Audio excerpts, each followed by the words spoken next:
Yes, welcome everybody. Cannabis News. I'm your host, Joe Klare. It is May 22nd, 2019. The show, as always, is presented by the Marijuana Times. Check us out at marijuanatimes.org. Click the video tab to find this show. A bunch of great articles there as well. Social media links and more. marijuanatimes.org. Today, talking about whether or not we're nearing the end of state legalization, something I talked about a lot yesterday. We'll continue to talk about it today. Also, a reporter kind of did a little experiment, tried to grow some marijuana, and they got critiqued by a professional grower. We'll check out that video. And legalization falters in Connecticut, kind of tied to the first story as well. We'll get to all of that, of course. But first, Cannabis News is brought to you by Natureside, nature-side.com, and their organic, all-natural pesticides. Grow safe and poison-free. Don't use harmful chemicals on what you are growing. Be regulatory compliant in the state that you are growing in. And do all these things with Natureside, nature-side.com, proud sponsor of Cannabis News. Go check them out because they are awesome, of course. It's the first story by yours truly at marijuanatimes.org, if you will. Are we nearing the end of state-level legalization? The article itself, of course, is linked in the description of this video, as are all articles I talk about. You can also go to marijuanatimes.org, obviously, to find it as well. Basically, as I said, it's a continuation of the discussion we had yesterday and the rather extensive rant I went on when it comes to state-level legalization, whether or not things are grinding to a halt. We've seen problems in New Jersey, which we were talking about yesterday, also New York, Vermont, New Hampshire. Now we're seeing problems in Connecticut, which we'll talk about in a moment.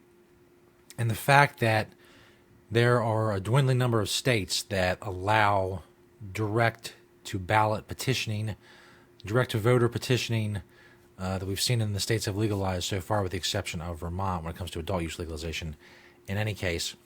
And as we have less of those states, we're left in a lot of states with having to go through the state legislature. And state after state, especially in the Northeast, the legislatures are proving that they can't get the job done. There's just not things being referred to next year, and we need to have a referendum, and maybe we need more study, and things of this nature.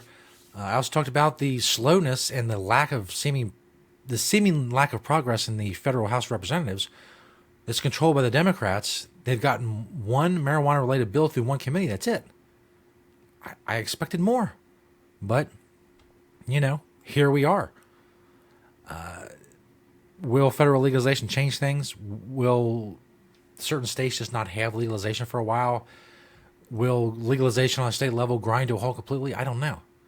I hope not, obviously, but things are not going as smoothly as many people anticipated, I think, through the state legislatures. Obviously, a lot of people knew it was going to be harder than going to the ballot box, but I'm not sure people anticipated this level of difficulty getting lawmakers on board with popular propositions. It's not like marijuana legalization is a fringe issue. Even adult use legalization in most states gets a majority of support when it comes to polls and such. So what exactly the problem is, other than politician/lawmaker incompetence, slowness, inability to get things done, which I guess is the same as incompetence, it all comes back to the same thing. And things something I've been saying for years. The worst part about legalization is that government officials and bureaucrats and lawmakers have to implement it. And if anything is going to collapse in the chain that gets us to legalization, that's where it's going to happen. And I think we're starting to see that in many instances. As I said, excuse me, this next video is a reporter named Ian Brown. He had a little experiment. He got one of those little grow boxes you have in your house. Tried to grow some marijuana as a professional grower, cultivator, critiquing his performance. Not only is this an interesting story, but I also play it because as someone who with experience buying marijuana on the black market, a lot of black market marijuana growers have absolutely no idea what they're doing. They suck at what they're doing. What they grow is absolute garbage. And a lot of the times it's either the problem that they're about to talk about here or a lack of, proper flushing when it comes to pesticides and such. Anyway, let's check out this story of this experiment by this reporter to grow some marijuana. Well, here we go. This is the test. Can't really get in good focus.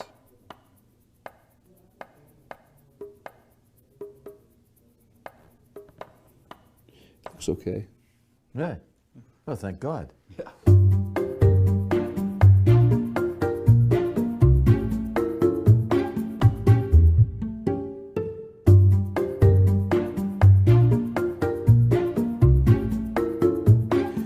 So we grew this cannabis using a hydroponic unit called the Grobo. And we did that because I know nothing about cannabis. So I'm keen to have your analysis of this. If you had to give this a grade, what grade would you give it? If I'm going to be brutally honest, Brutally honest. Okay, I would give this a 2 out of 10. What? 2 out of 10? It's still very very wet. No, it's like a bar of soap after the shower. It's like unbelievable. It's terrible. The drying and curing is actually the most important part. What about if I microwave it a little bit? You could do that. It would probably dry it, but you'd also get rid of all the terpenes and trichomes. Yeah, well, the drying and the curing is where a lot of growers go wrong with what they're growing, as did this intrepid reporter. Which are those little glands on the plant which contain all the THC and CBD and all the various cannabinoids. I would say that it's actually got quite a lot of trichomes, so I'd say you did a good job in the growing aspect of it, but if you don't dry it properly, the trikes will break and you'll lose basically the medical part of the plant. When I saw the ads for the Grobo, they display it, in somebody's apartment. It's in the corner. The light goes on, it's purple, it's very groovy, looks like a stereo speaker, essentially. The smell of this thing, when it flowered, was so strong that there was a revolution at the Globe and Mail, and my colleagues said, get that thing out of here. So I had to put... There are airtight growing units like the one you see there if you're watching the video version of the show. Apparently the Grobo, which I've never heard of, is not one of them. I can imagine if it's not airtight, the smell is going to be quite overwhelming. If you're supposed to be able to grow in the privacy of your own home, really that telegraphs, if you will, what's going on in your apartment. Put it in his friend's garden shed, and he was doing me a favor, and he's got kids, and I didn't want him to find it, and so you're supposed to dry it within the machine. So I only did it for 5 days because I zipped it out of there. So really 2 out of 10 because of the moisture. Moisture, and they're not the biggest nugs. I think for a first attempt you did a great job, but I have to be a little bit hard on you.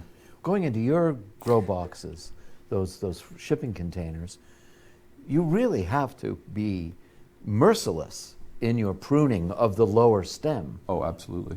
Yeah, I was not. I had a kind of a round bush as opposed to a vase of flowers. So the way you can look... The bottom line is it takes effort. If you're going to grow quality marijuana, it's like anything else. It takes effort. You're going to be hard-pressed to get a quality product by throwing something in a box and just letting it grow on its own. More quality marijuana is going to come from people who are active in growing their plants, the trimming, all that stuff, the pruning. I don't know. If you're not good at it, don't do it. Do something else. It's not that big a deal. If you can't grow marijuana, it's fine. Most people can't. Most people won't. Even under legalization, most people are not going to grow marijuana. Even most people who use marijuana are not going to grow marijuana. It's time intensive. It's effort intensive. It's expensive. All of these things that is the reason they would rather just go to a store and buy some. Other people grow a bunch of it and they sell it to the store, and then people come buy, pieces of the bunch from the store. Same reason people don't grow bananas in their house. They want to go to the grocery store and buy some. I'm not going to have a banana tree in my house. I'm cool. But the option should be there. Obviously, if you do want to grow and you know how to grow and you don't want to buy corporate marijuana or buy from the store down the street or whatever, and you want to grow your own, I am 100% support that option. As many plants as you can. However high you can get the limit in your state you're in or whatever, go for it. The last story from ctmirror.org is marijuana legalization falters. Supporters eye constitutional amendment. This is out of Connecticut. Proponents of the ambitious effort to legalize recreational marijuana are exploring a fallback now that it appears they don't have the votes for passage, placing the issue on the ballot next year in the form of a constitutional amendment. Whoops again. There we go. Let's try it this way. There we go. Graphic snafu. If you don't watch the video version of the show and you only listen to the audio version, those are the quirky little character building moments you miss. You miss the video. You're missing a lot. You miss what hat I'm wearing today. If I've changed my poster behind me yet. You're missing all kinds of things. It's really incredible. The move, continue going back to Connecticut. Though cumbersome, would put the decision squarely in the hands of voters. The path to legalization taken in Colorado and Massachusetts and many other states, obviously. But unlike Connecticut, those states allow citizens to petition for referendums on proposed laws. It's an interesting idea that we're talking about, House Majority Leader Matthew Ritter said. In the states that have legalized it, it has been done mostly through direct initiatives or constitutional amendments and a referendum vote. Legislator said Monday, after a House Democratic caucus meeting, it became clear supporters didn't have the votes necessary to advance the proposal. So now really Connecticut is the fifth northeastern state where legalization has faltered this year. Maine is still working on something, getting something going. They legalized a while ago. Still no apparatus for adult use sales or anything, regulations or any of that. So it's really Massachusetts stands alone in the Northeast as really getting the job done when it comes to serious marijuana law reform. Whether or not it's a trend, a bump in the road, I don't know. We'll see. Continue to follow those issues and stories and more here on Cannabis News 5 days a week, presented as always by the Marijuana Times. Check us out at marijuanatimes.org. Subscribe on YouTube. Click that notification bell to know when a new episode of Cannabis News has dropped. If you want the audio-only version of the show, Apple Podcasts is where you find that. Thank you to Nature Side, nature-side.com, and their organic, all-natural pesticides. Thank you to all of you for watching and listening today, and we'll see you next time right here on Cannabis News.